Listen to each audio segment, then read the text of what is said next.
पूरा कट कर दिए। आज का जो ये क्लास है काफ़ी इंटरेस्टिंग होगा साइंस के बारे में जानने वाले विद्यार्थियों के लिए। जो विद्यार्थी साइंस में इंटरेस्ट रखते हैं उन लोगों के लिए काफ़ी अद्भुत और यूनिक चीज़ होगा। और ये क्या है, ये कोई बड़ी बात नहीं है। आज हम लोग पढ़ने जा रहे हैं क्या, जूल का उष्मीय नियम। और ये कोई बड़ा आसमानी कोई फितरत वाली बहुत निकालते हैं उसको, कोई दैवीय चीज़ नहीं है।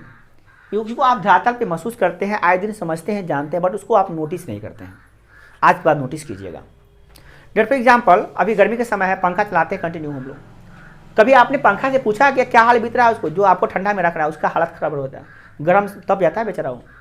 आप पंखा को ऑफ करके तो छू कर देखिए और शॉर्ट नहीं लग रहा है तो छू के देखिए तो पता चलेगा कि गर्म हो गया, एकदम आग हो चुका है वो। भाई वो तो इतना गर्म हो चुका है कि कपड़ा नहीं कर सकते हैं। उस पंखा को अगर नीचे ले आए तो आयरन हो जाएगा कपड़ा आपका। क्या बात है, हम लगाए उसको हवा देने के लिए, ना कि कपड़ा प्रेस करने के लिए। तो फिर वो गर्म क्या हो गया, क्या कारण था गर्म होने का। देखते हैं किसी कभी कभी तार को देखते हैं, 2 तार ले गए हुए हैं, करंट जा रहा है तो ज़्यादा वोल्टेज आता है तो तरबा पिघल के सड़क जाता है, शॉर्ट सर्किट हो जाता है, पूरा घर में आग लग जाती है। क्या जरूरी था तार को गर्म होने का। देखते हैं डीजे बजता है तो उसका एम्पलीफायर एकदम आग हो जाता है, उसको ठंडा रखने के लिए पंखा लगाया था कि ठंडा रहेगा, इंजन ठंडा रहेगा। क्या कारण है इस सब का। आप किसी चालक से धारा प्रवाहित करते हैं तो धारा प्रवाहित किए विभिन्न कार्यों के लिए, तो गर्म क्या है, ऊष्मा कहाँ उससे उत्पन्न हो रहा है। इससे ये बात तो साबित हो चुका है। चाहे आप बॉल ही लगाते हैं, बॉल जलने के लिए लगाते हैं, आपको चाहिए प्रकाश, गर्मी नहीं। बट आप देखिएगा एलईडी भी होगा ना, एलईडी का भी बॉल गर्म हो जाता है। पहले तो पीला वाला बॉल था, फिलामेंट वाला, जिसमें तार होता था, टंगस्टन का तार होता है लपेटा हुआ बीच में, उसमें एयर भरे होते हैं, निष्क्रिय गैस भरा होता था। उसको आप पहले के ज़माने में जब तार बॉल फ्यूज जाता था, हम लोग कभी चेंज करने आते थे, अचानक से छुए पास फोंका उग जाता था हाथ में। बचपन में जानते नहीं थे कि गर्म हो, हमको तो लगा था कि प्रकाश दे रहा था, गर्म काला हुआ। बाद में कि प्रकाश दे रहा है, करंट में वो गर्म भी हो रहा है उसमें। अजीब बात है। तो हम लगाए हैं बॉल को प्रकाश देने के लिए, गर्मी देने के लिए तो लगाए हैं प्रकाश देने के लिए, मगर गर्मी आ रहा है। आप कभी शादी विवाह में देखते होइएगा 110 वाट का हेलोजन लेकर घूमते रहता है लोग। अब क्या करता है, दुल्हन के मुंह पर बार देता है हेलोजन, कितना 110 मैंने 1000 वाट का लगाया था, 1000 वाट का लगाया था। इतना गर्मी देता है उसे, मतलब ठंडा में भी गर्मी दिला दे। और गर्मी में क्या हाल करेगा समझते हैं, वो तो दूल्हे जानेगा। बेचारा दुल्हन का तो भाई घबराहट इसलिए होता है कि मेकअप खराब हो रहा है उसका, पूरा पानी पूरा मेकअप को सत्यानाश कर देता है। मगर थोड़ा इसका सोल्यूशन निकाला गया कि एलईडी बॉल लगाया गया। आपका जो हेलोजन आता है देखिएगा, वो पियरका वाला हेलोजन नहीं होगा, आप एलईडी वाला निकल गया है। तो इससे थोड़ा राहत मिलता है दूल्हा और दुल्हन को। नहीं तो बहुत जो स्टेज पे बैठा हुआ है ना, उस पर हेलोजन बांधने के बाद उसका क्या नतीजा होता है वही जानता है, कोई को सामने जल रहा है। क्या अभी भी देखिएगा पार्टी शादी में क्या होता है कि जो लेजर लाइट लगाते हैं हम लोग, क्या बोलते हैं उसको, डिस्को लाइट। वो डिस्को लाइट में देखिए कितना गर्मी होता है, आग जैसे निकलता है पूरा धधकता हुआ, क्योंकि ज़्यादा वाट का होता है वो। तो आप इन सभी बातों से ये जान गए कि जब हम किसी चालक में या किसी भी इंस्ट्रूमेंट में विद्युत धारा प्रवाहित करेंगे तो हीटिंग करेगा, गर्मी देगा। तो उसको सबसे पहले जूल साहब एक्सप्लेन किए थे और बन गए महान साइंटिस्ट। क्या ये हम लोग फील नहीं करते हैं? क्या जूल साहब से पहले कोई फील नहीं किया होगा? ठीक उसी प्रकार से सेब तो गिरते हैं बगीचे में, सब उठा के खाते हैं। न्यूटन पागल थे जो पता करने लगे क्या कारण था कि नीचे गिर गया। तो क्या कीजिएगा, पागल आदमी ही इतिहास रचता है।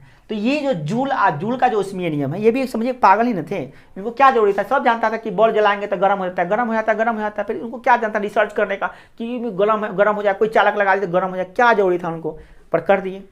परेशानी ये है कि 10th में वो टॉपिक बढ़ गया, नहीं होता तो नहीं। चलिए, अब जब बढ़ ही गया है तो आपको ना तो रिसर्च करना है, ना तो आपको प्रूव करना है, सिर्फ आपको यहाँ पे पढ़ लेना है, जान लेना है। बहुत मतलब ईजी टास्क आपका है 10th में। आगे चल के आप इसको प्रूव भी कर सकते हैं, आगे चल के क्या अभी भी प्रूव कर सकते हैं आप। बट अभी चलिए हम लोग इसको जानते हैं कि है क्या। तो जूल का उष्मीय नियम क्या होता है, जरा इसको हम पढ़ के सुनाते हैं। क्या देखिए, किसी भी चालक से प्रवाहित होने वाले विद्युत धारा के कारण उत्पन्न ऊष्मा के बीच में आपसी संबंध होता है, जिसे जूल ने प्रतिपादित किया था। इसको कहते हैं जूल का नियम, जूल का उष्मीय नियम। अब अपनी भाषा में समझिए जरा क्या होता है। जब किसी चालक से विद्युत धारा प्रवाहित होती है तो उसमें वह जो है ना अपने चारों ओर ऊष्मा उत्पन्न करती है, गर्मी उत्पन्न करती है। ये तो आप जान गए।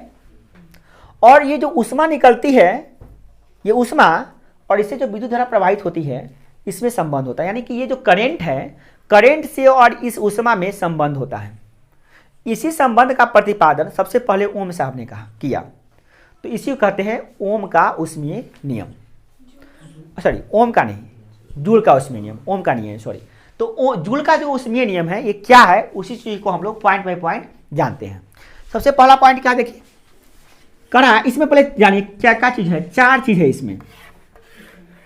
यहाँ पे क्यू जो आवेश के लिए हम लोग उपयोग कर रहे थे, यहाँ पे क्यू आवेश नहीं है। क्यू क्या है, उत्पन्न ऊष्मा।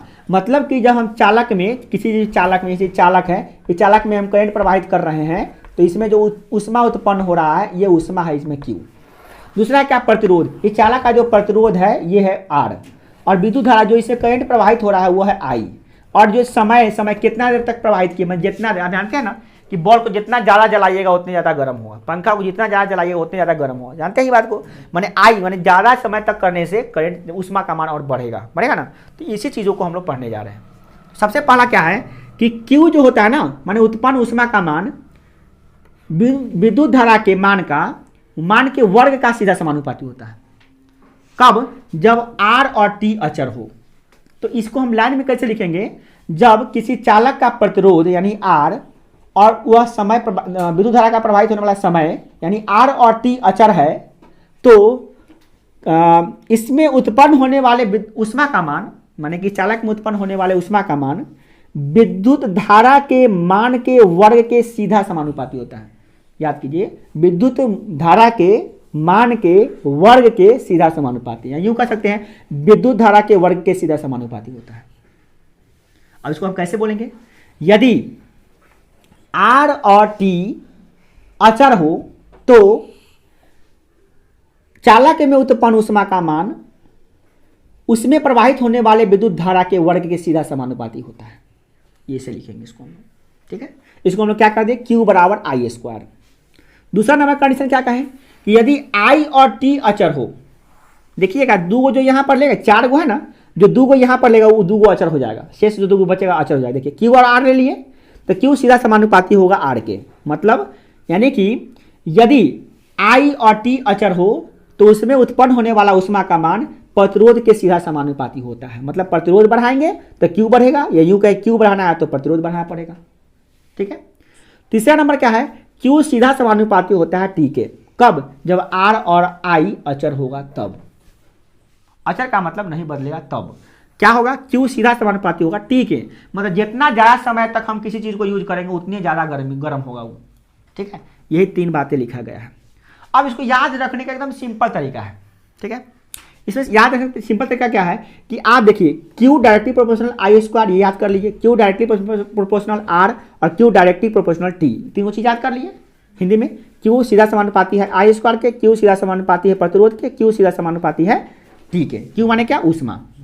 अगर आप याद करें तो इसको याद करना एकदम आसान है। 4 गो चीज़ है, Q और I ले लिए तो कौन बच गया, R और T, तो R और T अचर है। फिर यहाँ पे Q और R ले लिए है तो क्या बच गया, I और T, तो I और T अचर है। और ये तीनों में से हम Q और T ले लिए तो I और I बच गया, तो वो दोनों अचर है। माने 4 गो में से तो 2 गो यहाँ पर आएगा, वो 2 गो अचर हो जाएगा। इस तरह से आप याद कर सकते हैं। तो आपको याद करना है सिर्फ इतना ही, इतना अगर आप याद कर लेते हैं तो जूल का नियम आपका पूरा कंठस्थ हो गया, ठीक है। और ये जो 2 गो इसमें होगा, बाकी जो 2 गो बच जाएगा वो अचर हो जाएगा, ठीक है। तो अब आप इसको अगर एक इवैल्यूएट करेंगे तो क्या जाएगा, Q डायरेक्टली प्रोपोर्शनल हो जाएगा I square R T, Q directly proportional to I square R T.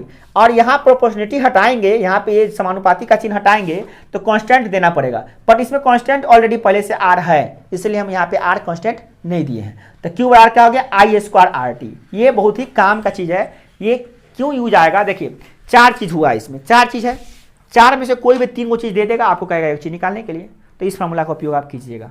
याद रखिए Q क्या है, ऊष्मा। कौन सा ऊष्मा, जो उत्पन्न हुआ है चालक में, क्यों उत्पन्न हुआ है, करंट बदले, इसलिए करंट बदलेंगे तो Q बदलेगा, ठीक है। तो ये उत्पन्न ऊष्मा है। R क्या है, चालक का प्रतिरोध है। I क्या है, पथ में प्रवाहित होने वाला विद्युत धारा है। और T क्या है, जितना समय तक हम प्रवाहित किए हैं विद्युत धारा वो समय है, ठीक है। तो इस प्रकार से जूल का नियम हो गया Q बराबर आई स्क्वायर आर टी। अब ये याद रख लेते हैं आप, Q स्क्वायर बराबर नहीं आई बराबर Q बराबर आई स्क्वायर आर टी, तो इससे आप फार्मूला से इस चीज को भी बता सकते हैं। तो कट कीजिए, अरे भाई पूरा हटा दे। हटा दीजिए।